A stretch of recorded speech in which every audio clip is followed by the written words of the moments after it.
Assalamualaikum warahmatullahi wabarakatuh. Kali ini kita jumpa lagi teman-teman sahabat podcast Liputan Sumbawa. Spesial tamu kita malam ini Dekan Fakultas Hukum Universitas Sumbawa, Dr. Lahmudin Zuhri. Oke, Assalamualaikum Bang Ken. Waalaikumsalam. Selamat malam, Assalamualaikum buat pemirsa, penggemar, followers Liputan Sumbawa di manapun Anda berada. Bang Dokter, saya panggil abang aja ya. Oke. Seperti biasa. Sehat bang malam ini bang? Alhamdulillah sehat.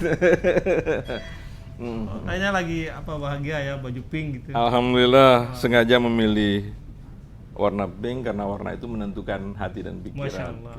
Oke, teman-teman, topiknya kali ini masih seputar kasus Adinda Radit atau inisial RA yang ditetapkan sebagai tersangka dalam kasus dugaan penganiayaan berat yang menyebabkan hilangnya nyawa korban yang saat ini ditangani oleh Polres Lombok Utara. Ini sangat menarik ya Bang Dokter ya? Ya, sangat menarik dan menyita perhatian masyarakat Benar-benar. di NTB, baik di Pulau Sumbawa maupun di Pulau Lombok. Iya. Ini kasus yang menghentakkan jagat NTB. Tidak biasa ya, karena kita ketahui awalnya penemuan korban, kedua korban ini baik yang meninggal maupun Radit sendiri dalam keadaan yang sangat memprihatinkan begitu kan, terutama Radit yang kali ini dijadikan sebagai tersangka oleh aparat kepolisian di Lombok Utara begitu Bang Dokter. Bagi masyarakat awam, sekali lagi bagi masyarakat awam, ini terkesan kok bisa yang awalnya menjadi korban dikatakan sebagai korban lalu menjadi tersangka. Oke. Nah, Bang Dokter ini kan punya kajian akademis secara hukum. Setahu saya Bang Dokter ini dulu pernah belajar hukum pidana begitu kan? Hukum pidana dan kriminologi. Nah, barangkali bisa memberikan perspektifnya begitu. Oke, para pemerhati dan pendengar followers Liputan Sumbawa, Ya. bahwasanya sebelum seseorang ditetapkan sebagai tersangka ada proses dan mekanisme hukum Ya. di situ. Nah, dalam kajian hukum pidana bahwasanya ada namanya proses penyelidikan untuk menentukan apakah sebuah perbuatan, sebuah kasus, sebuah peristiwa itu bisa dijadikan sebuah peristiwa pidana. Ya. Nah, jika itu adalah sebuah peristiwa pidana, lalu dilanjutkan pada tahapan selanjutnya penyidikan. Penyidikan ini adalah serangkaian tindakan, perbuatan yang dilakukan oleh penyidik untuk mengumpulkan alat-alat bukti yang tujuannya adalah mencari pelakunya tentunya. Nah, tidak serta-merta pelaku itu hadir, kemudian ada korban, apa korbannya baik itu dalam bentuk orang maupun dalam bentuk barang atau yang lain-lainnya. Ya. Nah, tak kala terjadi seperti itu ada korban, maka dicari siapa pelakunya. Ya, ya. Nah, tentu harus mengumpulkan alat bukti yang cukup untuk seseorang ditetapkan sebagai tersangka, minimal 2 alat bukti. Dan alat bukti 2 ini harus ada kesesuaian di dalamnya. Ya, ya, ya. Yang menunjukkan ada serangkaian peristiwa, serangkaian perbuatan, serangkaian tindakan, kemudian ditunjukkan dengan 2 alat bukti tadi. Nah, 2 alat bukti tadi diharapkan harus saling melengkapi dan saling mengisi, linearitas lah di situ. Nah, kemudian baru tentukan siapa tersangkanya. Ya. Dan itu rangkaian yang cukup panjang tentunya. Nah, Bang Ken dalam kajian kriminologi yang kami pahami, kalau hari ini misalnya Radit ditetapkan sebagai korban, iya, Radit adalah korban. Nah, kemudian Vera yang ceweknya ya, Ya, ya. Vera adalah korban, dia korban. Korban Nah, juga. korban Radit ini korbannya siapa? Saya lihat di media massa, lihat di media Medsos. online, medsos ya, lebam dan segala macam. Dalam pengamatan kriminologi, Radit adalah korban. Korban bisa korban dirinya, Ya. bisa korban orang lain, bisa juga korbannya Vera. 3 versi. 3 hal, tiga peluang ini terjadi. Peluang ya. Nah, 3 peluang ini. Vera menjadi pelaku atas Radit menjadi korban. Ya. Radit juga bisa menjadi pelaku atas dirinya. Ya. Dan orang lain juga bisa menjadi pelaku atas Radit. Begitu juga dengan Vera. Oke. Meninggalnya Vera, Radit bisa menjadi pelaku. Berpeluang menjadi pelaku dalam kajian kriminologi. Ya. Dan Vera juga bisa menjadi pelaku buat dirinya. Buat dirinya. Yes. Oke. Dan orang lain juga berpeluang untuk menjadi pelaku Atas 2 orang ini. Atas Vera. Atas Vera. Atas Vera. Artinya Vera dan Radit ini orang lain berpeluang menjadi pelaku. Vera dan Radit sama-sama berpeluang menjadi pelaku. Oke. Artinya apa? 3 peluang yang kemudian bisa dijatuhkan kepada pelaku yang membuatkan Radit menjadi korban, dan 3 hal tadi yang bisa ditujukan Vera menjadi korban. Nah, kemudian tadi bicara tentang menghilangkan nyawa orang lain. Nah, kemudian dalam kasus ini Vera meninggal dan segala macam, tentu serangkaian proses penyelidikan dan penyidikan itu harus komprehensif tentunya, dan kemudian memperhatikan fakta-fakta yang ada di lapangan, kemudian itu disusun secara sistematis dan logis, kemudian baru menentukan kesimpulan dan menetapkan tersangkanya siapa. Rangkaian-rangkaian itu harus dilakukan oleh kepolisian Lombok Utara. Nah, menarik ini Bang Dokter. Pada saat si Radit, si korban yang kemudian jadi tersangka itu masih ditangani secara medis oleh rumah sakit lah ya, di Kota Mataram, di Rumah Sakit Bayangkara. Sempat ada video yang beredar, dia ditanya tentang bagaimana proses itu terjadi. Dan kemudian kita ketahui beberapa hari kemudian, ada jeda waktu cukup lumayan lama, tiba-tiba konferensi pers yang menyatakan Radit ini sebagai tersangka dengan beberapa alat bukti yang disampaikan oleh penyidik dan dijadikan tersangka. Nah, tapi kemudian pertanyaan saya, pada saat konferensi pers kondisi Radit masih dalam keadaan sakit. Nah, yang menjadi pertanyaan berikutnya adalah, apakah Anda sehat? Pada saat ditanya oleh penyidik seperti itu. Ini masuk nggak ini? Harus. Artinya apa? Keterangan-keterangan yang diberikan oleh saksi, tentu saksi harus memahami betul apa yang disampaikan kepada penyidik. Ya jangankan kepada penyidik, kepada siapapun kan harus sehat tuh. Bahkan pertama kali ketemu Bang Ken juga saya tanya, Bang Ken sehat gitu. Jangan-jangan Bang Ken sakit nggak bisa mewawancarai dengan nyaman kan? Nah, artinya apa? Kondisi psikologis, perspektif mental ya, kondisi fisik sangat menentukan bagaimana cara otak ini bekerja dan bagaimana cara otak ini menjawab pertanyaan-pertanyaan dari orang lain. Nah, kesehatan itu menjadi penting untuk menentukan rasionalitas itu berjalan dengan baik dan kemudian menjawab pertanyaan-pertanyaan sesuai dengan fakta yang dialami, kemudian sesuai dengan fakta yang dilihat, diketahui sesuai dengan kondisi yang diyakini oleh seseorang ditanya. Nah, itu menjadi penting. Kenapa kok harus kesehatan seseorang itu salah satu menjadi prasyarat sebelum kita melakukan komunikasi dan seterusnya, termasuk juga dalam proses penyidikan. Oke, baik. Apa kira-kira yang menurut Dekan Fakultas Hukum UNSA yang membuat masyarakat ragu dengan hasil penyidikan yang dilakukan oleh penyidik Polres Lombok Utara? Oke, bicara tentang proses hukum, tentu berangkat dari fenomena dan fakta-fakta lapangan yang kemudian mendukung itu gitu. Ada 2 sisi yang kemudian saling bertolak belakang. Di satu sisi kepentingan kepolisian dengan penyidikannya, di sisi lain kepentingan keluarga. Artinya apapun yang terjadi di dunia ini pasti dilihat dari 2 sisi. 2 sisi. Nah, dalam perspektif psikologi perkembangan, psikologi kriminal, bahwasanya perbuatan itu siapa yang melakukan, dampaknya apa, dan kerugiannya terhadap siapa. Nah, apa yang dilakukan oleh penyidik misalnya tentu membuat keluarga Radit terbebani. Dengan membuat label sebagai tersangka itu, ya Radit sendiri akan terbebani, keluarga terbebani, nama besar terbebani, dan itu juga akan mengganggu psikologis dan kenyamanan dalam perspektif materialisnya. Artinya apa? Tak kala ada hal-hal yang dianggap tidak sesuai, tentu akan terjadi perlawanan. Nah, tetapi dalam kacamata hukum pidana tentunya, keluarga bisa melakukan banyak hal. Salah satunya adalah melakukan permohonan pra-peradilan ke pengadilan terhadap proses penyidikan yang kemudian ditetapkan sebagai tersangka. Ini salah satu yang bisa dilakukan. Pra-peradilan ya? Iya, artinya ketidakpercayaan dalam proses penyidikan itu bisa dilakukan langkah hukum. Artinya hak-hak warga negara itu dilindungi dalam perspektif hukum pidana.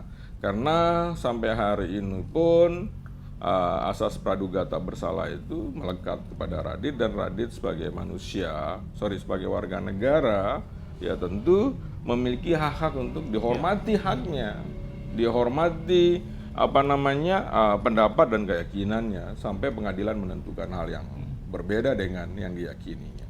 Oke. Nah berikutnya, ini kan fenomena Radit ini sudah menggelinding ibarat bola salju di media sosial utamanya, baik yang ada di Pulau Sumbawa, khususnya Kabupaten Sumbawa maupun di Kota Mataram. Nah, apa yang harus dilakukan oleh aparat kepolisian? Tadi kan perspektif keluarga ini harus melakukan pra-peradilan.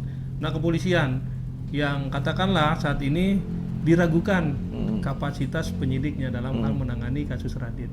Nah, jika ada keraguan-keraguan dari masyarakat, tentu proporsionalitas, transparansi, dan terbuka dalam proses penyidikan itu harus diinformasikan kepada keluarga, diinformasikan kepada keluarga korban, diinformasikan kepada keluarga tersangka dan kepada tersangka sendiri, dan bahkan masyarakat yang kemudian mempertanyakan itu juga diinformasikan mekanisme dan prosesnya. Transparansi, keterbukaan, dan profesionalitas kepolisian hari ini dipertaruhkan.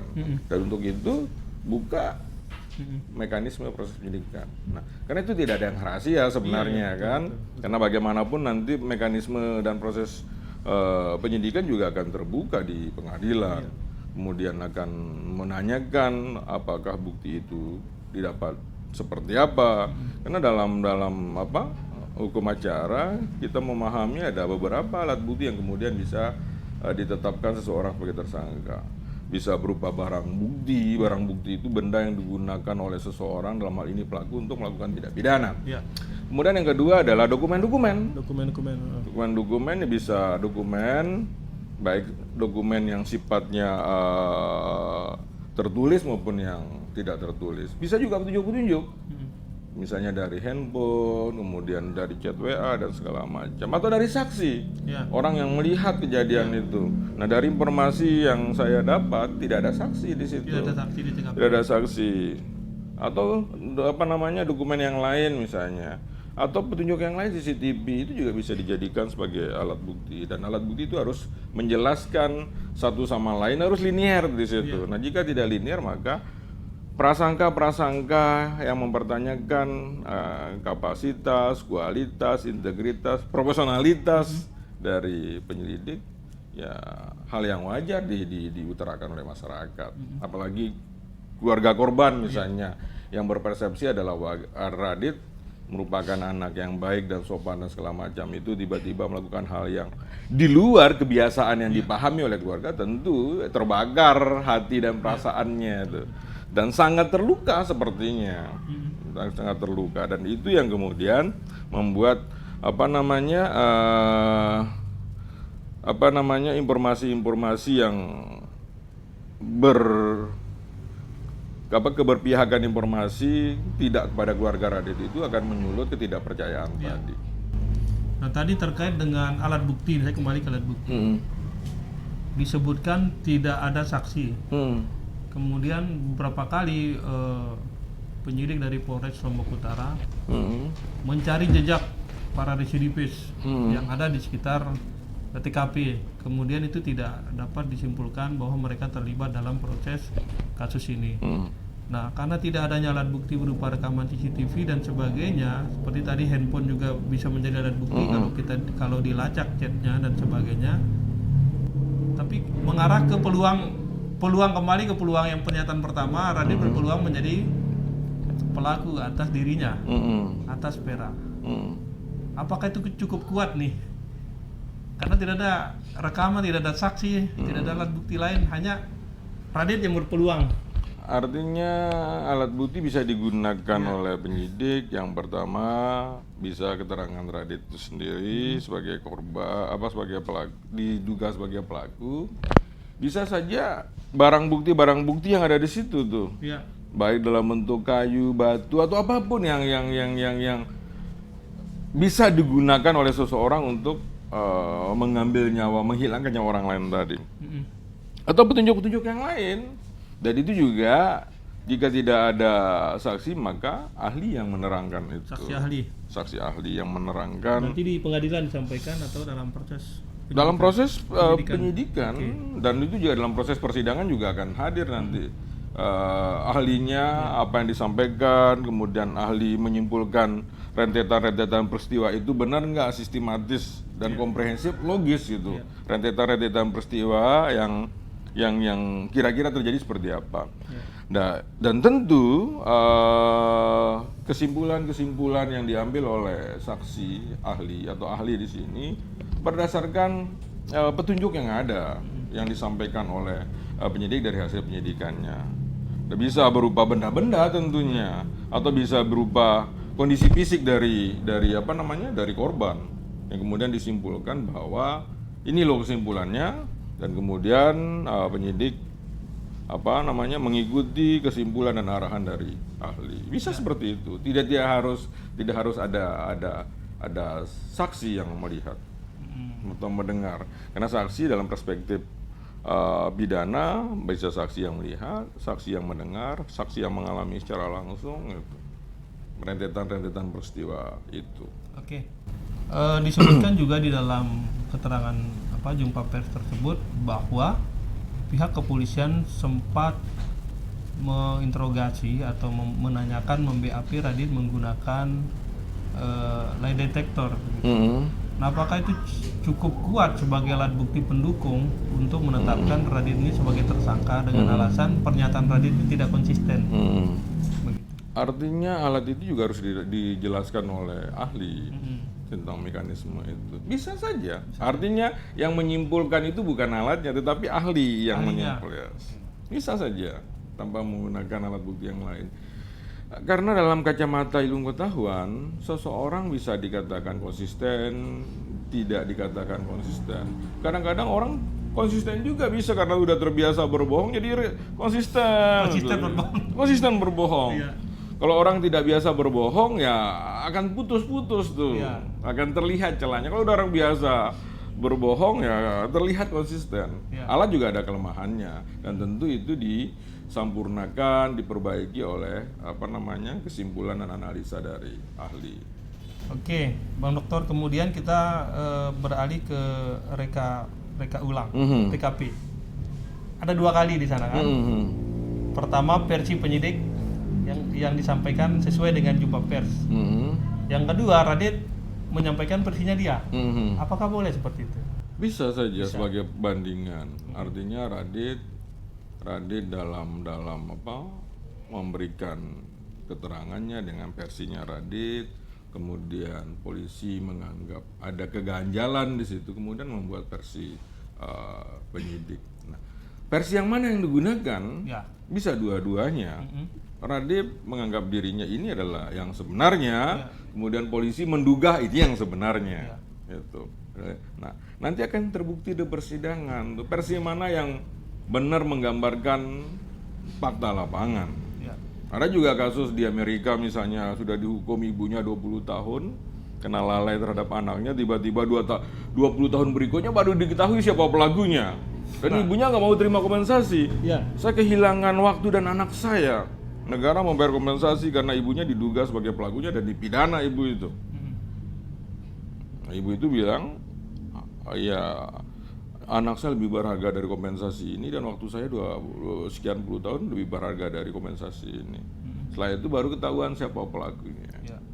Nah, artinya apa? Dalam perspektif pidana, menemukan secara detail, merajut secara detail fenomena-fenomena berdasarkan fakta yang ada dengan alat bukti yang ada itu harus komprehensif sehingga terlihat jelas siapa sebenarnya pelaku dalam tindak pidana tersebut. Nah, tentu alat bukti yang digunakan itu alat bukti yang komprehensif, tentunya termasuk keterangan ahli juga yang komprehensif yang bisa menggambarkan itu secara sistematis. Artinya apa? Jika Radit ditetapkan sebagai tersangka, tentu Radit menghilangkan, jika pasal penghilangkan nyawa pembunuhan ya, bagaimana cara Radit membunuh, kapan Radit membunuh. Karena Vera bisa ditahu kapan meninggalnya. Caranya bagaimana? Dan apakah langsung atau menggunakan alat? Jika menggunakan alat itu ada nggak sidik jarinya Radit di situ? Dan jika tidak menggunakan alat, ada nggak sidik jari di bagian tubuhnya Radit yang kemudian bisa menyebabkan si Vera meninggal. korban ini meninggal? Iya. Misalnya di jewer kupingnya nggak bisa meninggal lah tuh. Nah, jika sidik jari ditempatkan ditentukan hal-hal yang dalam kacamata medis bisa meninggal, maka bisa dilihat tuh. Dilihat kalau dari dari alat misalnya ada batu, ada kayu, dilihat ada sidik jarinya enggak di batu dan kayu itu. Itu bisa diketahui secara komprehensif. Nah, dan kayu itu identik enggak tempat terjadi pemukulan dan segala macam dengan kayu yang digunakan. Iya. Jika mencekik menggunakan tangan, ada nggak sidik jarinya Bekasnya gitu ya? di lehernya itu, di lehernya itu. Artinya Iya. itu digambarkan dengan jelas. Jika dicekik maka ada sidik di baju, di leher dan segala macam itu. Nah, memang mengungkap siapa pelaku pembunuhan itu agak berat, sangat berat sekali. Nah, apalagi tidak ditopang dengan alat bukti yang saling melengkapi dan saling menjelaskan, itu juga kadang-kadang berat. Nah, itulah yang kemudian dalam proses penyidikan dan penyelidikan itu perlu yang namanya suasana transparan, kemudian keterbukaan dan profesionalitas dari penyidik. Mungkin saja kesimpulan penyidik sampai pada titik menetapkan Radit sebagai tersangka, datanya sudah cukup dan mungkin datanya sudah jenuh sehingga tidak adalah data lagi yang mendukung kemudian ditetapkan sebagai tersangka. Apakah tidak terlalu cepat menyimpulkan ini Radit tersangka begitu? Oh, itu normal-normal saja, normal-normal saja. Karena di situ ada korbannya, kemudian ada alat bukti yang mendukung dalam perspektif kepolisian, kemudian keterangan-keterangan Radit juga dilihat sebagai hal yang patut dicurigai kebenarannya dan segala macam, kemudian penyidik menetapkan sebagai tersangka. Itu hal yang normal dalam proses penyidikan. Tetapi apapun itu, keluarga kemudian tersangka melalui pengacaranya punya hak untuk menyatakan bahwa Radit bukan Pelakunya. calon pelakunya. Calon pelakunya, bukan pelaku tapi bukan calon pelakunya. Calon pelaku. Apa perbedaannya bukan calon pelaku? Ya kalau pelaku kan udah ditetapkan Radit adalah pelakunya tuh. Radit adalah masih calon pelaku hari ini. Masih Belum tersangka divonis. yang belum divonis. Pengadilan yang menentukan Radit pelaku atau tidak. Dan masih ada upaya hukum Upaya hukum pra peradilan bisa dilakukan, kemudian persidangan tahap pertama, tahap kedua, tahap ketiga bisa dilakukan. untuk membuktikan. Yes. Dan ini energinya harus komprehensif. Dan bagaimana menjelaskan argumentasi hukum dalam membaca fakta itu menjadi penting, baik buat dari calon pelaku atau tersangka ini dengan pengacaranya, dan kepolisian harus juga menjelaskan secara komprehensif. Dan dalam kajian hukum pidana harus data, fakta atau alat bukti itu harus terang benderang menjelaskannya dan bahkan lebih terang dari cahaya katanya. Artinya apa? Sehingga tidak ada orang yang merasa terzolimi dalam proses hukum. Betul. Oke, Bang Dr. Lahmudin, ada belasan pengacara yang mengadvokasi Radit nih. Ini menarik kan? Sangat menarik. Gimana pendapatnya Bang Dokter? Artinya ada keseriusan dari keluarga untuk membela Radit ya. Radit. Dan ada keyakinan besar dari keluarga bahwa Radit adalah bukan pelakunya atau adalah Radit tidak cocok ditetapkan sebagai tersangka yang terlalu dini dan segala macam. Tetapi apapun itu, nama baik keluarga, nama besar keluarga yang kemudian harus dijaga oleh keluarga besar Radit, dan kemudian belasan pengacara itu harus membagi peran secara baik. Misalnya bagaimana membedah norma, misalnya kalau kita lihat, saya lihat di media sosial maupun media massa cetak, ada 2 pasal yang kemudian dicoba ditujukan untuk membedah kasus ini. Yang pertama pasal tentang penghilangan nyawa orang lain, yang kedua pasal penganiayaan yang menyebabkan hilangnya nyawa orang lain. Artinya pasal pembunuhan dan pasal penganiayaan ini 2 hal yang berbeda sebenarnya dalam kajian pidana yang saya pahami. Nah, kalau menghilangkan nyawa orang lain, bagaimana cara menghilangkannya? Itu yang pertama. Kalau penganiayaan, bagaimana cara menganiaya? Ada nggak hal-hal yang kemudian di anatominya tubuh korban itu ada terlihat penganiayaan di situ? Iya. Nah, tentu berbeda. Kalau pembunuhan, kita tahu pasti apa yang kita lakukan itu menyebabkan seseorang itu mati. Ada niat. Ya tentu. Maksudnya direncanakan begitu. Artinya beda pembunuhan berencana sama tidak. Beda. Saya tidak melihat di media sosial itu ada masuk pasal pembunuhan berencana, itu pembunuhan biasa tuh. Biasa. Nah, pembunuhan biasa misalnya contohnya apa? Saya nembak bangken di kepala. Iya. Secara logis mati kan, itu namanya pembunuhan. Iya. Kalau saya nembak bangken di lengan kiri, lengan kanan, di paha kan nggak mati itu. Tetapi karena bangken lama tertolong, habis darahnya mati, itu namanya penganiayaan tuh. Penganiayaan menghilangkan Penganiayaan yang menghilangkan nyawa orang lain. Atau saya pukul bangken tangtung, pecah ini pupil mata gitu kan. Iya. Nah, saya aniaya bangken, niatnya nggak membunuh, tapi membuat sakit di bangken itu. Karena sakit itu bisa fisik, bisa psikis ya. Itu namanya penganiayaan. Dan kasus ini apakah penganiayaan atau pembunuhan? Tapi dicoba kedua-duanya tuh untuk untuk menghindari bias dari proses pengumpulan data tadi. Nah, kalau pembunuhan ada yang mati pasti. Kalau penganiayaan itulah yang kemudian dibedah. Benar nggak ada penganiayaan di situ? Unsurnya masuk apa tidak gitu? Yes. Itu. Kalau dengan data yang komprehensif seharusnya cukup satu saja. Cukup satu saja. Apakah ini membunuh ataukah ini menganiaya? Kadang keraguan-keraguan itu membuat dua pasal yang berbeda. Dan masyarakat bertanya-tanya. Ya. Nah, ini benar apa tidak hasilnya? Benar apa tidak ini jangan-jangan bukan penganiayaan tapi pembunuhan, atau jangan-jangan ini pembunuhan bukan penganiayaan misalnya. Itu. Nah, mungkin itu bentuk kehati-hatian dari kepolisian sehingga membuat dua pasal itu. Tetapi itu juga adalah bentuk keraguan-keraguan juga. Artinya di satu sisi aman buat polisi, kemudian di sisi lain juga itu bentuk kehati-hatian. Iya. Dan kehati-hatian itu dalam perspektif psikologi juga keraguan-keraguan. Jadi begitu. Oke. Tadi perspektif hukum pidana yang disampaikan oleh Dr. Lahmudin Jukri, ini mungkin bagi sebagian banyak dari kita baru ya, kuliah gratis Bang Dokter. Ya sama-sama lah, kita sama-sama belajar dari fenomena yang ada. Karena dengan adanya fenomena kasus Radit ini hal baru di NTB kayaknya ya. Karena tidak ditemukan pelaku lain. Rekaman CCTV tidak ada gitu, hanya diduga atau disangkakan Radit sebagai pelaku tunggal.